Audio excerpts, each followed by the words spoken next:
just one more thing. I've got no idea what those big holes, those giant's holes are for. Maybe someone else there knows what they're for. Or if they're just, see that? And that one there. That one might just be a rust hole. But that one isn't. That's an original hole. I don't know what that's for.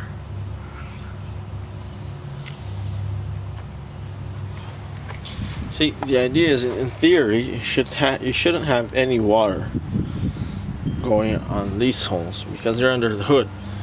But see, on this side, I replaced the rubber here, and I put the rubber there as well,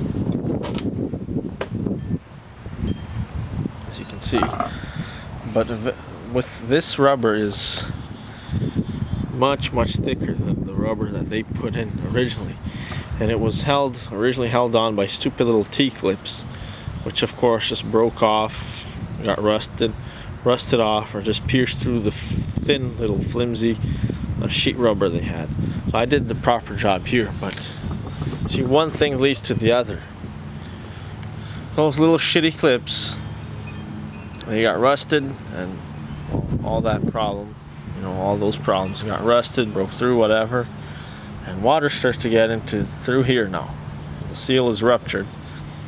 Water's now allowed to get into the hood, into the engine compartment, sorry. And then it starts to get in through those little holes, or the big holes, and then all hell breaks loose from there. So it's just going to show you how, once again, little things that people often overlook or think it's an exaggeration. No, it's just little clips, right? Just replace them, right? No, wrong.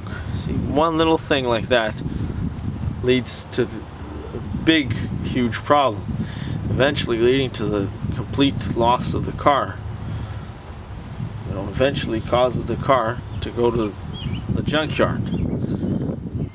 Little shitty clips can send a car to damnation, right? So it's not exaggeration. Well, you can call it whatever you want, but see that there, that's a proper seal, and I'm pretty certain it's going to last a long time.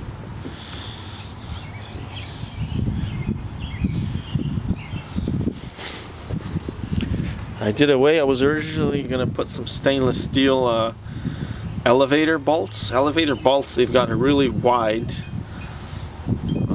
head, and they're very thin, specifically for this kind of stuff, to hold gaskets and pieces of rubber down.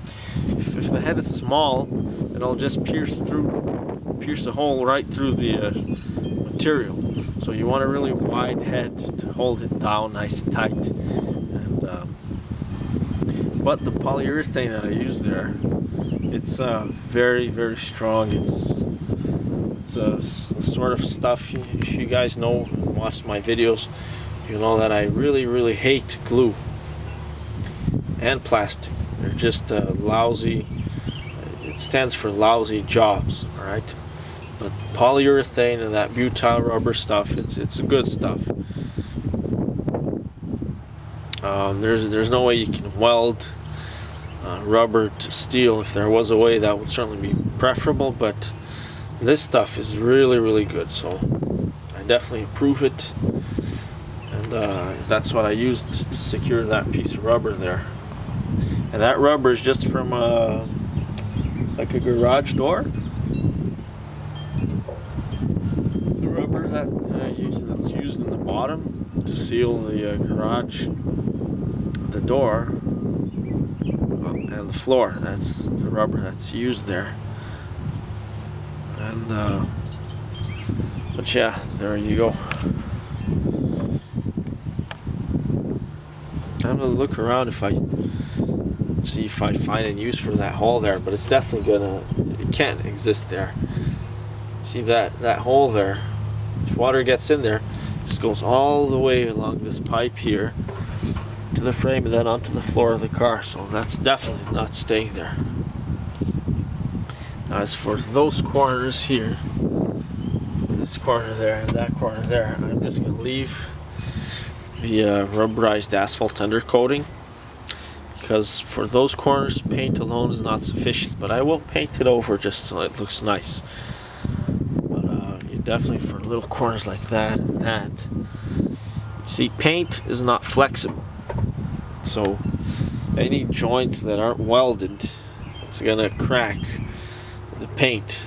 So in any places where there's continuous flow of water or junk, you really want something thick and flexible.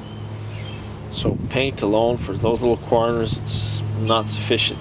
And besides, you can, unless I really were to sandblast that, which I don't have a sandblasting gun yet.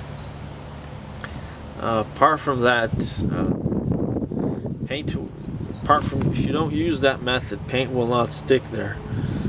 So then it cracks off and then you start getting rusted. So it's really hard to clean those little corners there. Anyways, see you in the next video.